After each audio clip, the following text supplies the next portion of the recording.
We have a special evening for you tonight in which we're going to tackle the question, what can you do with a PhD in the humanities? And to do so, we've put together a group of distinguished professionals within the academy and beyond who are going to share with us their career trajectories and talk about alternatives to the tenure track teaching positions. And so I want to thank each of our panelists just ahead of time for joining us here tonight. And we hope to have really an open and honest discussion about this sometimes sensitive topic. I should say we are being recorded, but if that becomes an issue at any time, we don't have to post the recording. So that just occurred to me to say that, because we do like to put everything on YouTube. But if we get really honest and we don't want to do that, that's also an option. So now we're really going to break the mold tonight of what we usually do for our formats for events. Radically, I'm going to start out by not even introducing the panelists, so that's the first diversion from the usual procedure. And we've given you a handout with their bios and photos. So if you didn't get that, it's right here. But that's how you're going to figure out who's who. And then we're going to start out the evening by having each panelist give a short, informal comments about their educational background and their career experience. And we're really going to be brutal with the timing. We're going to keep that just to 5 minutes. And as I said, it's going to be an aggressive time limit in a matter that's also unprecedented in the academy, given its discursive tendencies. We're going to use a state-of-the-art piece of technology in order to do so. The call bell. So it won't be an iPhone. And this is not to offend anybody. This is just to get us going, make sure we move quickly, and we have time. Because after that, what we're going to do is I'm going to ask a few questions of the panelists, and a few of you will respond, but not all of you. And then we're going to break up. This is where it gets fun. We're going to break up into small groups. You see these signs around the room. Each panelist is going to go and stand at their sign. And we're going to do 3 rounds of 15 minutes of people rotating to each sign to talk to the panelists they want to speak to. So it is going to be a little bit like, I don't know, speed dating in some ways, career speed dating. But I think that way it'll give you a chance to really speak to different people with different experience. Okay, and then after all of that, we're going to have a nice civilized reception out here and chat with each other and network. So, okay, so you won't be offended, right, with the bell ringing? Okay, very good. You're going to set the tone and start us out. And without further ado, I think we'll just go from Jenny and we'll just work our way down. 5 minutes each, explaining your career trajectory, how you got to where you are, and anything else you want to tell us in those first 5 minutes. And you're on.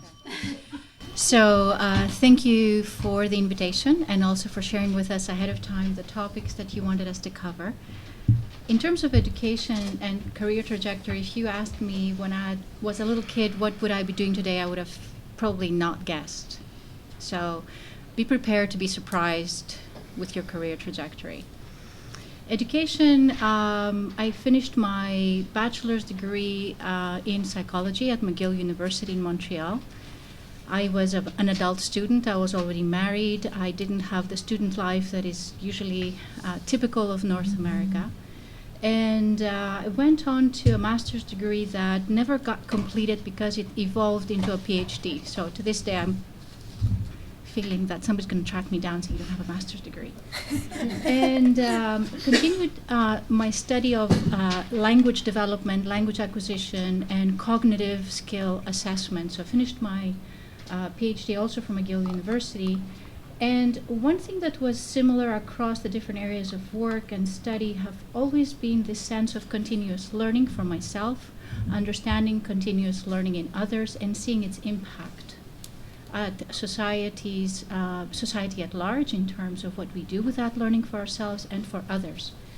In terms of career trajectory, shall I continue straight into career trajectory?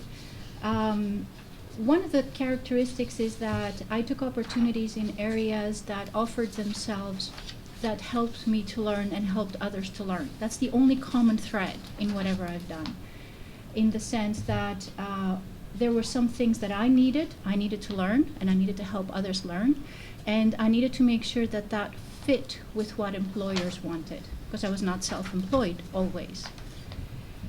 So in terms of gravitating towards jobs that were both compatible to my personality and my needs as well as to my academic interests, was working with people. So I'm setting this out because that's how sometimes I advise colleagues to look for jobs, whether they are interns or about to be retired and are looking for a new career. Look for things that you love, things that you excel at. I loved working with people. I loved putting together frameworks of big ideas, of testing them, throwing stones at them with data to see if they stood. And I was fascinated by knowledge, how the mind works. I was fascinated by how we actually understand knowledge and how we mismeasure and misuse indicators of knowledge. So there was a sense of justice. And that all to say that I've been very flexible in where I've looked for jobs. I've worked as an academic, as a researcher. Before that, I had already experience working as a language teacher. I worked as a research and development specialist in the private sector. I've worked as a manager in courseware development in The Hague, language specialist for educational testing service. These are the people who torture you with tests when you're studying before you get into university with TOEFL and GRE and SAT. The people who torture you when you graduate as a teacher to get your license. So I was their office in Brussels.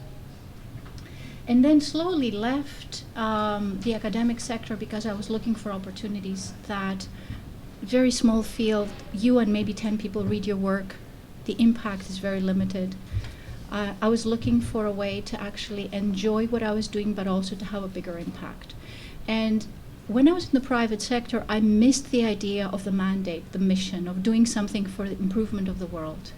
And so I was slowly attracted to coming back to the private but non-profit sector, that's educational testing service, and then really found my home within the United Nations, because there the mandate is very clear. You know you're working for human rights, for a better world, and you're using and developing your skills in a meaningful way.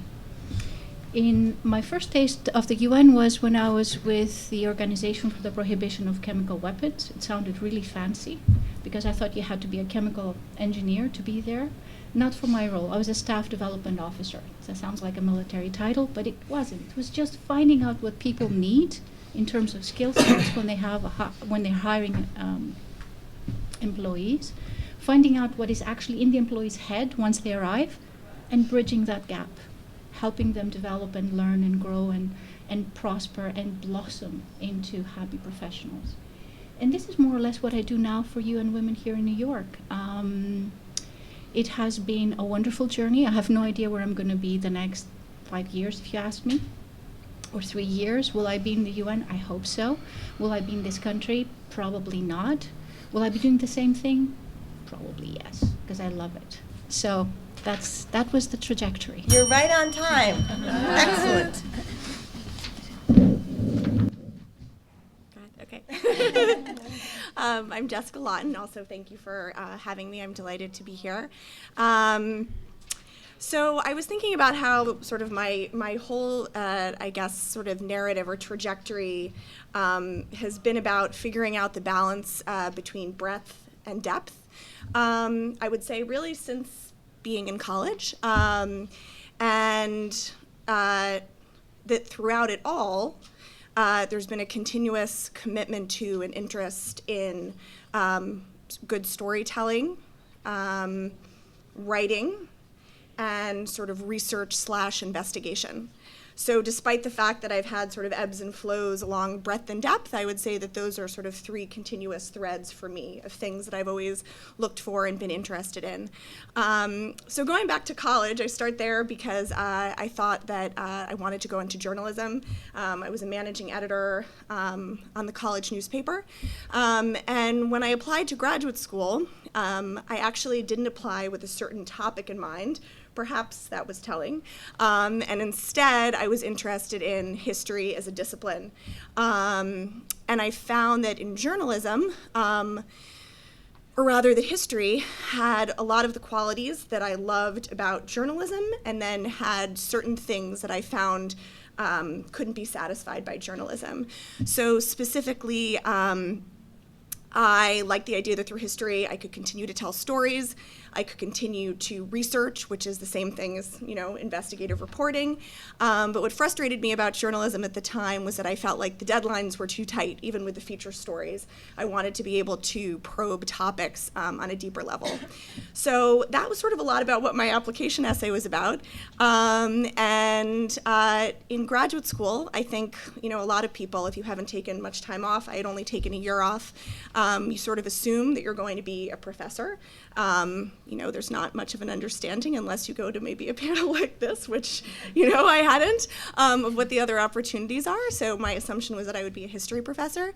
And then I found as I was working on my dissertation that there were certain things that I think I started to get frustrated by, or that there were certain things that I felt I was good at or that I wanted to do that maybe didn't perfectly align with what I understood to be the path of an academic historian. So I actually was working with this book called So What Are You Going to Do With That?, which maybe some of you have heard of, which I really recommend to everyone, truly, and did these different exercises which identified for me that I needed to be doing something that was more collaborative, more creative, and that appealed to a broader audience. That's not to say academia does not have these things. I'm not saying that at all. But I wanted to be in a field where I felt that I was going to be rewarded for these particular skills and these particular interests, that was central to what I was doing. So in addition to applying for academic jobs, I was fortunate that there was a call for the first ever Andrew Mellon postdoctoral curatorial fellowship at the Museum of the City of New York. And so that started out as a 2-year position. I ended up being there for 4.5 years, during which time I was able to be an assistant curator on an exhibition about the history of banking in New York. Had nothing to do with my dissertation topic. I was a local curator for an exhibition on World's Fairs of the 1930s, which traveled from the National Building Museum in DC. I was able to be a co-author on a book based on the banking exhibition. Worked on the museum's first app, which is forthcoming. And in my last year there, consciously tried to work my way into the digital domain. So it was my choice to work on the app as part of my own Mellon project, which I had $35,000 for, thinking, oh, this is a good way maybe to broaden my skill set. And then I ended up being asked to stay as director of digital content for the forthcoming core exhibition, which is opening in November. As of January, I started in a new position at a firm called Gallagher and Associates, which is a museum exhibition design firm. And I'm in their New York media office, working on everything from in-gallery interactive content, apps, websites. And so we work in partnership with their physical design team in DC. And so I realize I forgot to just keep on talking about my through line, but basically now I feel that I've moved to something that's a little broader than what I was doing at the museum, no longer just focusing on New York City.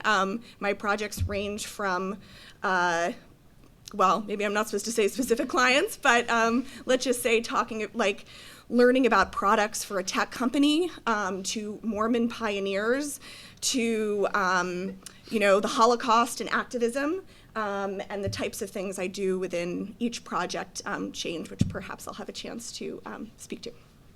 Great, thank you. Cara. My career trajectory is going to be a little bit different from what you've heard so far because I'm currently working at my first full-time job. I just finished my dissertation a little bit over a year ago. So I'll probably start from talking about what I was doing in grad school and everything. So currently I work at a place called the Harmony Institute. I'm a partnerships and engagement manager. And the Harmony Institute is a tech-focused, research-driven nonprofit here in New York City.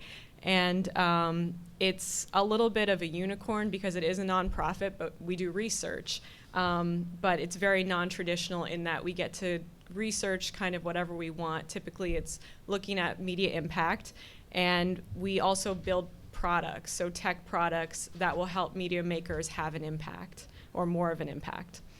So my background is actually in linguistics. I did my bachelor's in linguistics at McGill University. And I did my PhD in linguistics here at NYU.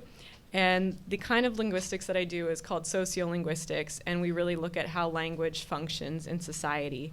And it's a method of linguistics that's very interdisciplinary. So we take insights from history, from anthropology, from sociology, from psychology, and we kind of mix that into the study of language.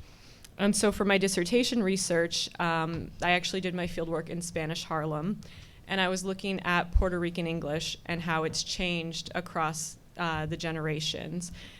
Specifically looking at the children and the grandchildren and the great-grandchildren of many of the original migrants that came from Puerto Rico in the mid-20th century.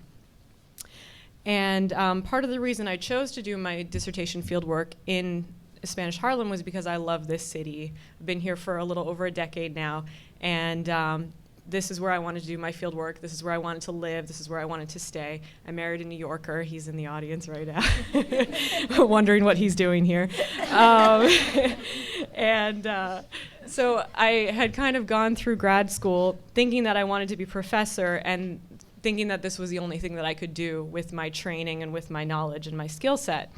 But, you know, I had this strong desire to stay in New York City. So as you can imagine, this really presents a dilemma when you're in academia, where you're kind of forced to go wherever the jobs are that year. And every year it seems like we're having fewer and fewer jobs that are tenure track. So my first year on the job market, I somehow managed to get pretty far in the interview process with a college in Brooklyn. And it was one of the 2 tenure track jobs in my field that year.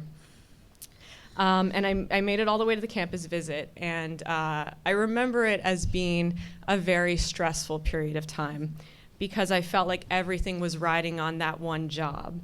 You know, it was in New York, it was in my field, and after that, I would have to wait a whole other year to see what tenure track jobs were going to come up. In the end, I didn't get the job, and, you know, that was understandably devastating. But what it made me realize was that that wasn't how I wanted to live my life. I wanted to have options. I wanted to feel like I was in demand, and I wanted to have more opportunities than just 1 or 2 a year. So that's why I decided to start exploring options outside of academia. And I started looking for jobs during, I would say, outside of the academy, during the final year of dissertation writing, and I applied for a lot of different things. So some of them I applied to work as an ethnographer, kind of an ethnographic researcher for a large charter school network. I applied to be a user experience researcher at a tech firm. I also applied to be a program officer at a humanities organization. But what I really wanted to do is work in tech, and in particular, I wanted to apply my ethnographic skills to help tech better serve its users. And it was difficult because I didn't have a lot of the technical skills that were needed for this. So it wasn't really until I finished my dissertation that I actually found what I was looking for, which was in the form of this fellowship, the ACLS Public Fellows Program, which is an amazing fellowship. And the ACLS is not here tonight. They were maybe going to be, but couldn't make it. So this is actually from my heart. I'm not just saying it because they're here. But basically, it's a program that's designed to take recent PhDs in the humanities and the humanistic social sciences and place them in positions in nonprofit and government organizations. And so what it does is it gets us, it kind of transitions us into those sectors, and then it also gets organizations in those sectors used to hiring PhDs. So it works in both ways. On top of that, there's professional development that's built into the fellowship. So as I'm doing this fellowship, it's a 2-year fellowship, I'm also getting support and funding to build up whatever skill sets I feel like I need to work in the industry I want to work in after my 2-year fellowship is up. So currently, I'm kind of getting my technical chops a little bit better. I just took a Python class. I'm learning how to program. I want to be a woman who codes. And then the other thing that's happened that's really great is that Harmony Institute, where I'm working now, they found a way to leverage my skill set in linguistics. So I'm helping to build a text analysis tool, which is going to be a new way for us to assess media impact. So my trajectory is a little bit unique, as I said, and especially because I entered into the workforce through this academic fellowship, well, sort of hybrid academic, non-academic, but I can still speak to a lot of the experiences and the challenges that go into this transition. So, thank you. Thank you, Cara. Becky. Thanks, Gwyneth, for inviting me. Gwyneth and I were both history PhDs at the Graduate Center, so that's how we got to know each other. So my current job is here at NYU. I'm the associate director of an institute that started 2 years ago called the Urban Democracy Lab. It's sponsored by the Gallatin School of Individualized Study. And the Urban Democracy Lab is an environment where we are trying to bring scholars and practitioners together around urban issues, urban social justice issues like affordable housing.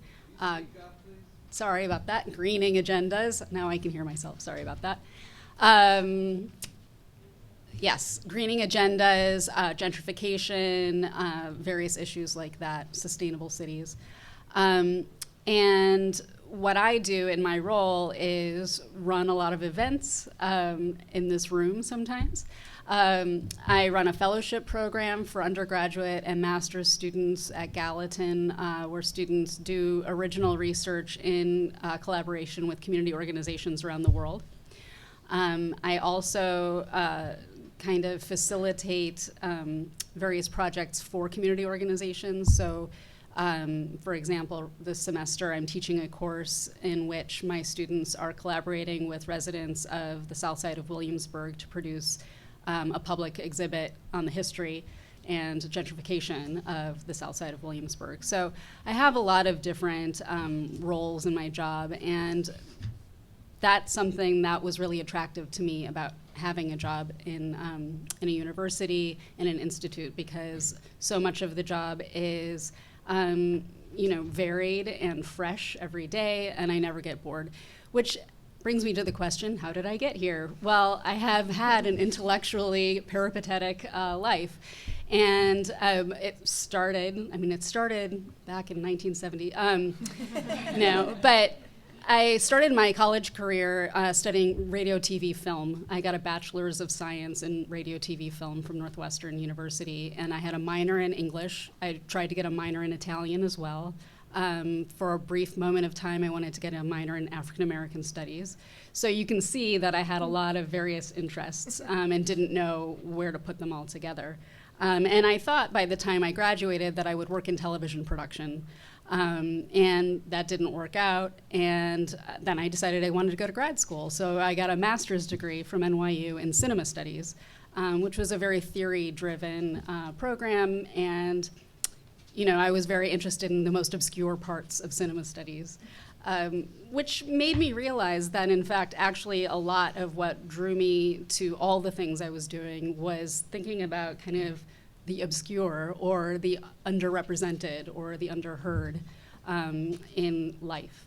And so when I continued onto my career path, which was in museums, so I started to work at the Tenement Museum after I finished my master's degree, I started to realize that kind of the through line through all the things I was interested in was this kind of trying to hear what the underheard were saying, trying to kind of teach the public about things that were interesting that they didn't get to hear about very often because we heard about them in classrooms.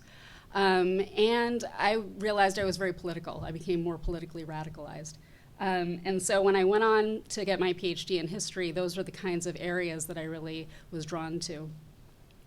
And when I did go ahead to get the PhD, I went in never thinking I wanted to be a professor. I wasn't opposed to the idea of teaching, but I really wanted to produce public-oriented scholarship. And so I worked in digital projects, I worked in museums again, I worked in curriculum development. I left my program for 4 years and worked at NYU for a while as an academic advisor. I went back to finish my PhD, and then I took a postdoc, the same one that Jessica had, I feel like we're all connected, at the Museum of the City of New York. And for a long time I thought that would be kind of my ideal position, and it turned out that it wasn't the right fit for me. And while it is a wonderful place. And then this job that I have now came along, and I found that it was really appealing to all the different things that I had always been interested in.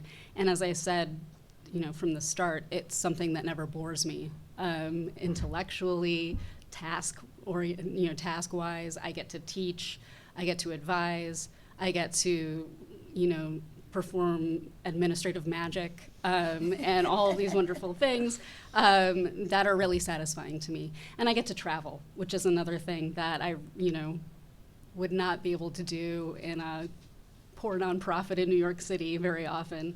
It's a wonderful asset of NYU that they have a global presence, and I have to go support it.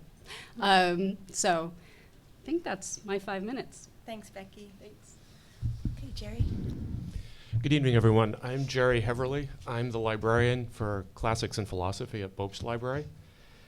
Here in New York, NYU employs about 60 professional librarians, at least last time I counted, that was the number. 15 of us have a PhD, so you're talking 25% of the whole. The disciplines represented in our merry little band include English literature, classics, history, medieval studies, music, Russian literature, German literature, Middle Eastern studies, and philosophy. All this is typical of other big research libraries in the US and Canada, although the numbers are going to vary from place to place. Also typical is the fact that some of us at NYU earned the PhD before entering the library profession, while others among us earned the PhD after working as librarians for a while. Now, the MLS degree is normally required for work as a professional librarian. MLS stands for Masters in Library Science. Some institutions, however, don't strictly require the MLS for PhD holders. Other libraries will hire someone with a PhD and then give them anywhere from 3 to 9 years to earn the MLS degree on the side. That brings us to my situation. I began my library career in 1988 at the University of Pittsburgh with neither a PhD nor an MLS. The University of Pittsburgh fortunately had a library education program, so I earned the MLS degree on the side while working full-time. It's totally feasible. It constricted the social calendar a little bit, but it was quite doable. And it was free. Because I was a full-time employee, I had the university tuition benefit.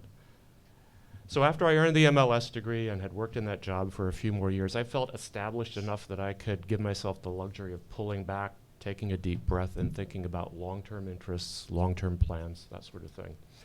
One result of all that reflecting was that I decided I wanted to start a PhD program in classics, which fortunately I could do because they had a classics department with a program. And again, the tuition benefit kicked in. My reasons for this were that I wanted to improve my career opportunities within librarianship, and I wanted to have fun. Fortunately, I was right about both. I had my job at NYU in no small part because of my graduate work in classics, and I did have fun. If you've done the math, you've realized I've been a librarian for almost 30 years now. So obviously I like it. Reasons why I like it: the profession has changed a lot, and it continues to change, and it will continue to change. It's hard to get bored in this profession, it really is.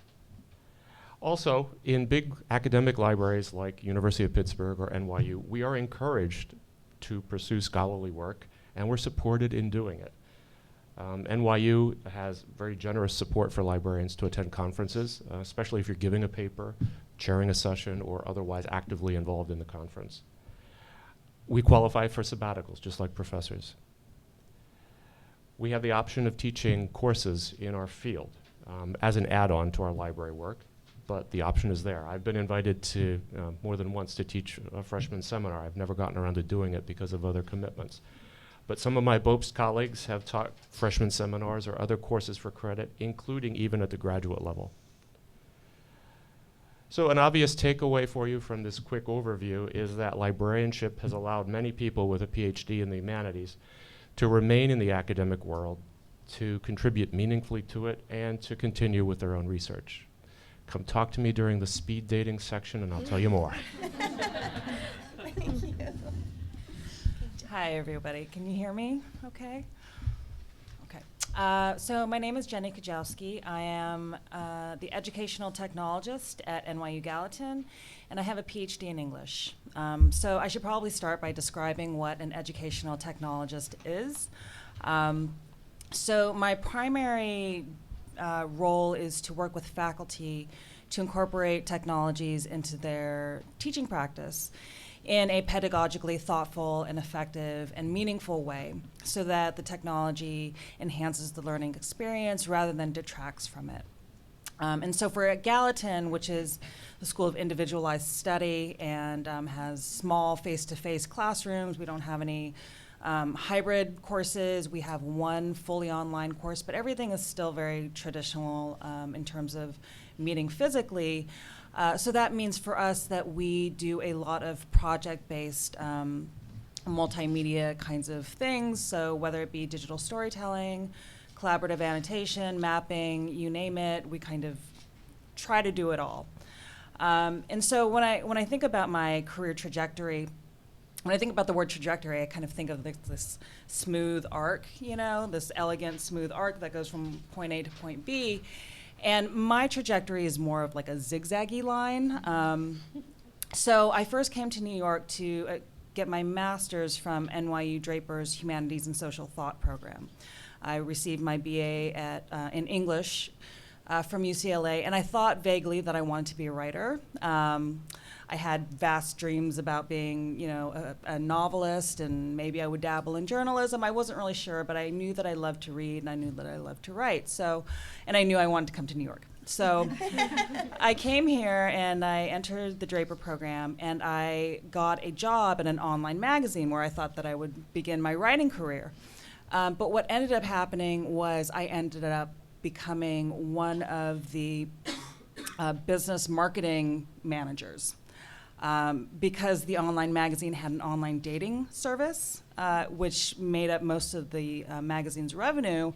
That's where I was moved to, and I was making great money, and it was certainly a career that I could have kept, stayed with, but I really hated it. I wanted to be in the world of abstract thought and creativity, and I was finding myself in these marketing meetings talking about market share and cultivating partner relationships, and I was not invested in it whatsoever. So I wanted to go back to English literature. I quit my job. I entered the Graduate Center's, I'm also a GC person, PhD program in English. And part of the funding for that was a graduate teaching fellowship, which at the time was horrifying to me because I didn't want to teach. I was scared of teaching. I never thought of teaching as a career path, but I kind of had no other choice. So I started teaching composition at BMCC, and it turns out that I loved it, and I think I'm pretty good at it. But I also wanted to use some of the skills that I had acquired when I was working for this online company. So at the time, social media was like this brand new thing. So that tells you how long ago this was, right? So I started using, MySpace. For all you millennials, do you even know what MySpace was? I started using MySpace groups, with my students and having them produce wikis. I mean, wikis are like a thing of the past too, but I was kind of dabbling in this stuff, and then I started teaching at Queens College, where I was recruited to become involved in what we called at the time cyber composition. So it was this pilot program to incorporate technology into composition courses, which at the time was unheard of. It was really radical, and it was like 5 adjuncts kind of, being renegade teachers. But it was exciting because we were approaching the learning process in a different way. So we were looking at technology as our main subject matter, as well as a way, using technology as a way to approach the subject matter. And so that position led me to my next gig, which was a instructional technology fellow, again through the Graduate Center, where I was no longer, so I was also involved in, the Graduate Center has this instructional technology and pedagogy certificate program. So I was also involved in that, which gave me more of like the theoretical and research foundations behind using technology in the classroom. So then I became an instructional technology fellow, which means that I was no longer teaching my own classes, but I was working with other faculty to help them implement their own kinds of multimedia projects into their courses. And that's pretty much how I landed my job at Gallatin, which is very, very similar. throughout that time, I was also writing and researching for my dissertation, which is on trauma and gender in the literature of war. So I wasn't really, I didn't consider myself a digital humanist at the time, but I had a digital dissertation companion site that was hosted on WordPress that I used to kind of blog to myself about recent events that were related to my dissertation. That material ended up being the kind of foundation materials for my epilogue on technologies of memory and technologies of trauma. So when I graduated, I had two choices: go try to find a New York tenure track position in English, which is pretty much impossible to find, or tap into the increasing pool of job openings for people with my particular experience and skill set. So I consider myself very, very lucky to have landed at Gallatin. I get to work with people like Becky on a daily basis, and it's exciting, and it's a career that's kind of new and emerging and changing all the time. So I don't get bored, and yeah, that's pretty much it. Thank you. Thank you all so much. It's really great to hear this sort of, oops, I rang the bell. It's great to hear this this range of your job experience, and I just was jotting down some through lines that came across from everybody. This idea of having to be, wanting to be surprised. I love that, and that you will be surprised. You actually don't know where you're going to go. Even once you get there, you might not be there, like you said, a few years from then. So, and this sense of continuous learning, the idea about impact and mission and how those are important. Some of you spoke about breadth and depth and collaborating, being creative, reaching a broader audience, which many of you are speaking to, and I think that's something that we talk about here a lot too with the public humanities. Feeling in demand, I love that, and having more opportunities. And a big one, realizing that all these fields are changing and constantly changing, and that change is just something to accept, which is hard to do, but important, and not to be bored. I think that's my favorite takeaway. So I guess what I'd like to do next is just ask you a couple of questions, and then we might take one or two questions from the audience, and then we're going to do our breakout session. So which of the skills developed during your PhD training do you think are most helpful in your current work? If two of you would like to respond to that, that would be great. I mean, I would say definitely the ability to synthesize, I would say. So, even in my current job, again, whether I'm researching a technology project, a technology product, or, for a corporate client or for a museum, I think the skills that I cultivated in my comps, especially, of being able to sort of sift through literature and pick out, what's useful, what's important, and identify, what the main points are, and then take those and sort of synthesize them into copy and ideas. I would say that's definitely at the top of the list. Could I also volunteer Yeah. some information? I just realized that not only do we make observations about ourselves, but I'm blessed in that a part of the work that I do is career development and career counseling, so maybe I could bring some of those threads of observations from there. So the short answer is skills that travel very gracefully across jobs. That's what really stays with you. And in my case, what has been very helpful is critical thinking and problem solving. Everyone likes solving problems, but critical thinking is not always part of that formula. And that's a strength that you bring, because that you exercise that skill set in your studies. In my case, evidence-based approach to understanding development. We all are trying to understand progress so that we can replicate it, so that it becomes sustainable, so that it becomes meaningful, so that it becomes non-trivial, it's in the right direction. All of that is much more powerful if you can foster it and help it and nourish it with evidence-based approach. So data, use data even though you are working for the humanities. The methodology of assessing cognitive skills. That has been a real good companion. And methodology is really like knowing your recipe if you're a chef. You cook for different people, different occasions, different sizes. Do you have a recipe? You're not randomly putting things together.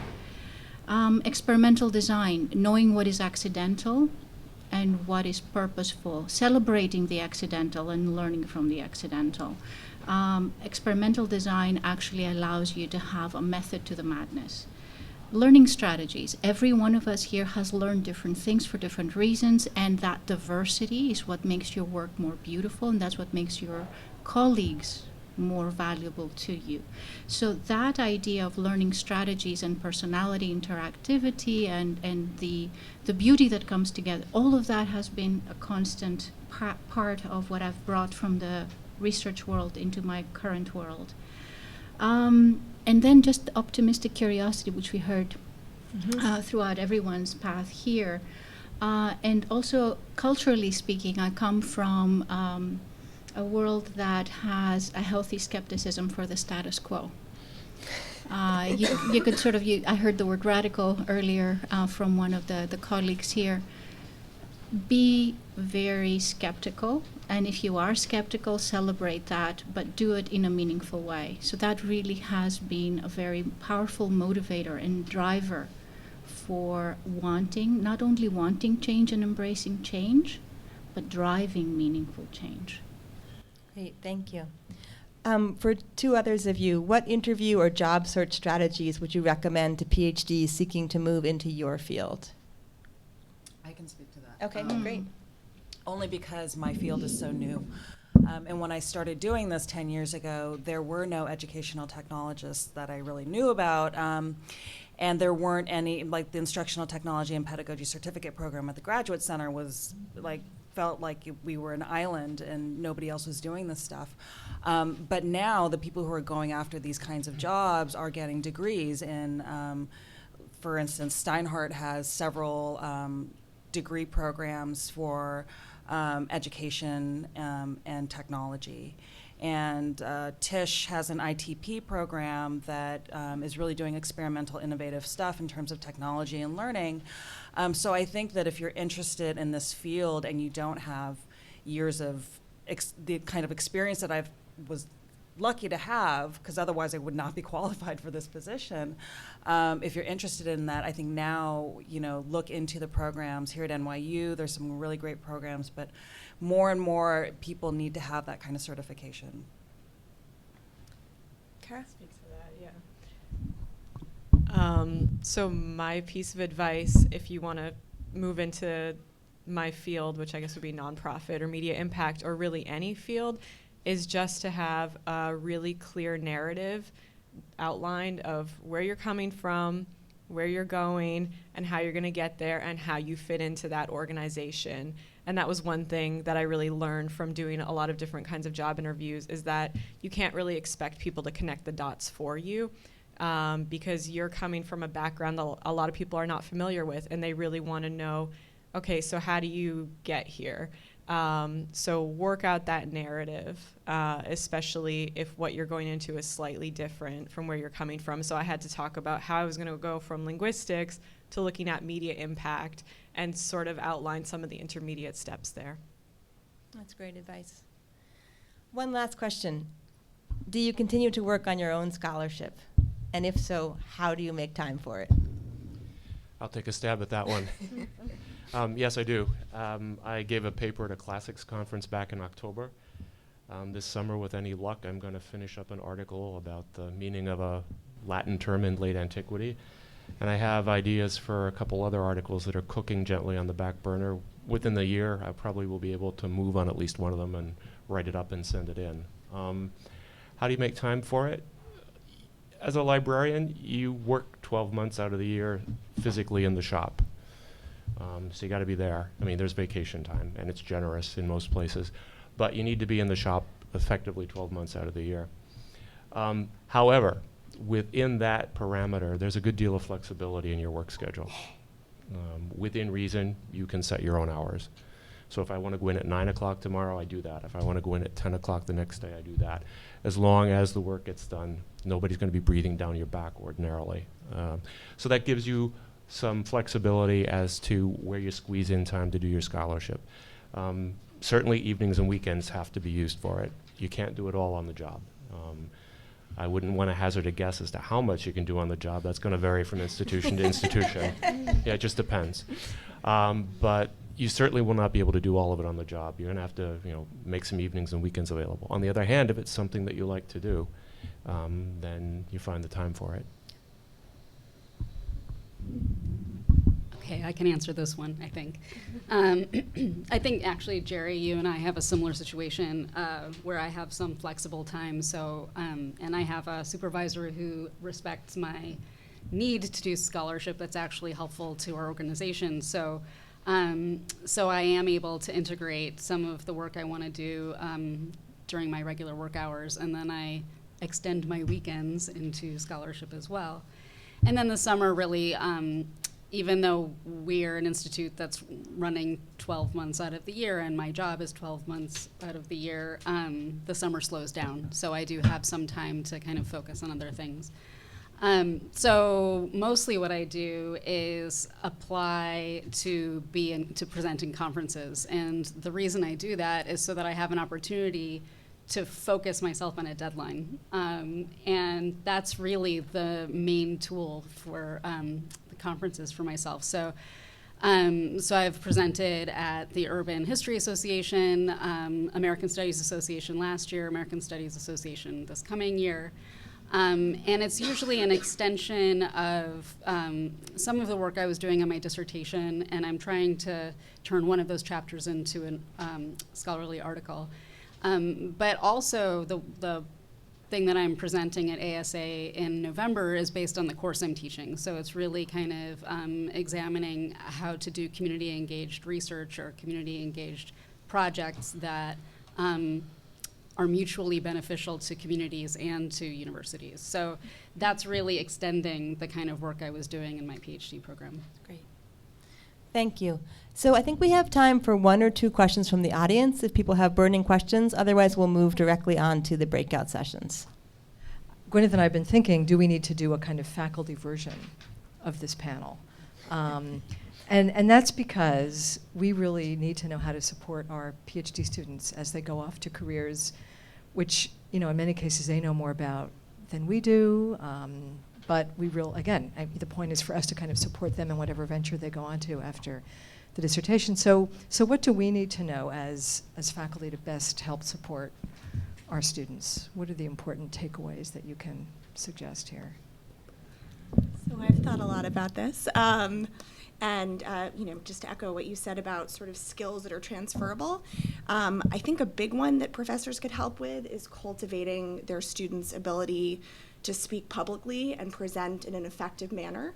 And there are lots of ways to do this. I mean, even in seminars where people are doing presentations on books, it occurred to me as I went through my graduate training, it would be so easy for a professor not just to comment on what the content is, but to say something about how you're actually presenting to the class.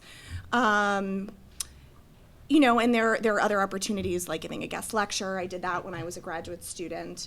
But rarely do you, in preparation for conferences, do test runs. That's another opportunity where I don't know how other people feel about this, but I think it's horrible that people read at conferences.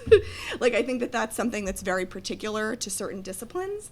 And I think it does everybody a disservice. I don't think the message is communicated well. To me, that would be a natural place for people to start. And I did that myself, but that would be a natural place to start honing presentation styles. But I honestly didn't feel comfortable public speaking until I started giving tours at the museum. I actually will admit that the first time that I was supposed to give a tour, I felt so nervous about it, I was considering calling in sick. Even though I had been not a preceptor, that was at my undergrad, I had been a teaching assistant and done different things. But it was really through giving tours that I was sort of thinking on my feet, and didn't just have this fear that somebody was going to try to ask me this question that was sort of poking a hole, in a small thing. So I think that's really a big one. Yeah. Could I also just say here, what I try to do is I try to demystify the process and do a lot of myth busting, simply by bringing together. In an open forum like this, we have these quarterly workshops on career development. And so everyone's invited, and they ask their burning questions. And I have certain things that I have observed over time. And so I have a story to tell, best practices, and so on. We put down So we collect everyone's burning questions, and then I give best practices as answers. So we consider it like an introductory level to what do you worry about when it comes to career development. What rumors are out there? Are they true, not true? And then that allows me to do one-on-one sessions, which I have every Friday. So colleagues come in and we look at their job search strategies, or we look at their CVs, we look at their interviewing skills.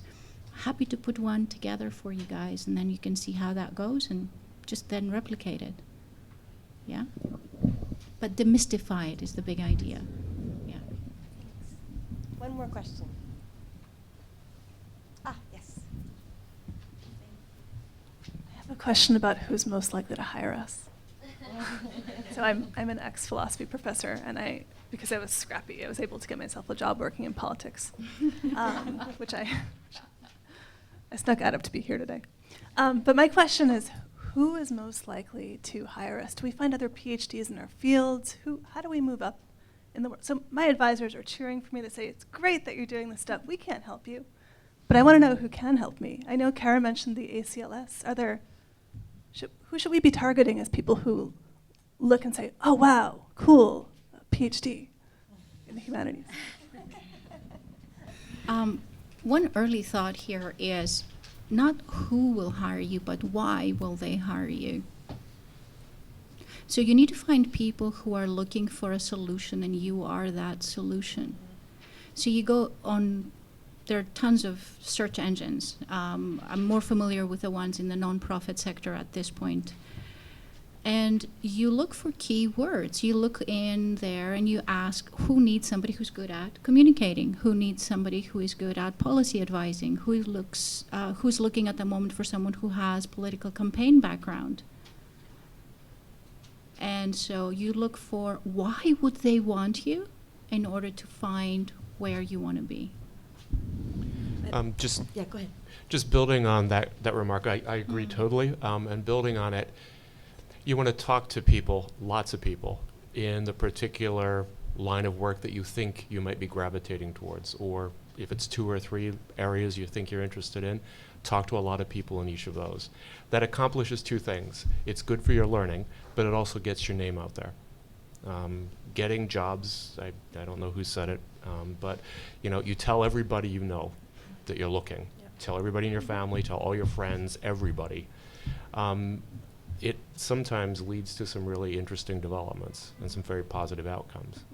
But in the process of it all, by talking to a lot of people in a given area that might interest you, you're going to learn a lot too.